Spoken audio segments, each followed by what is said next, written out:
बिस्मिल्लाहिर्रहमानिर्रहीम। जी आऊं Ghulam Nabi भंड Sindh TV KTN जो अदाकार ॻाल्हायां पियो।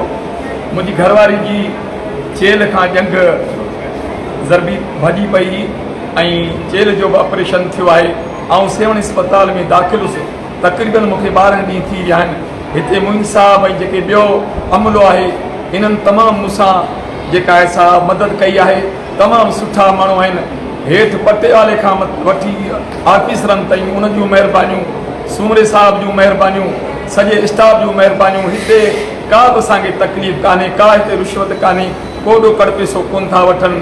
मानी बि टाइम ते ॾियनि था, फ्रूट बि ॾियनि था, चादरूं बि मटाए ॾियनि था ऐं असांजो मरीज़नि जो हिते ख़्यालु कनि पिया।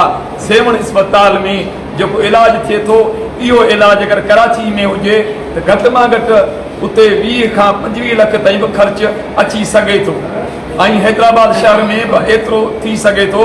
हिन सेवण में आऊं वज़ीर आला सिंध जो शुक्रगुज़ार आहियां, मुराद अली शाह जो ही अस्पताल ॾिनी अथसि ग़रीबनि जे लाइ।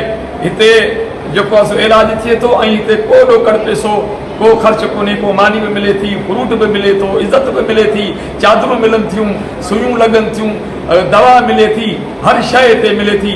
ऐं अहिड़ियूं अस्पतालूं जे अगरि सेवण में अञा ॿियूं बि हुजनि त इहो अलाह तव्हांखे कुझु कंदो त ग़रीब गुरबो हैदराबाद, कराची ऐं ॿाहिरि मुल्क में न वेंदो। जॾहिं हिते इलाजु थींदो त ॿाहिरि माण्हू न वेंदो। छो जो ग़रीब माण्हू जेके मानी खाइण जॾहिं रुपयो कोन्हे उहो सेवण अस्पताल में रहंदो। अलाह बेड़ा पार कंदो, अलाह तव्हांखे ख़ुशि कंदो। जंहिं ऑपरेशन कयो आहे अब्बासी साहब उन जो बि मां शुक्रगुज़ार आहियां। वॾी उनजी महिरबानी आहे छो जो मूं ग़रीब खे ख़र्च खां बचायो अथसि।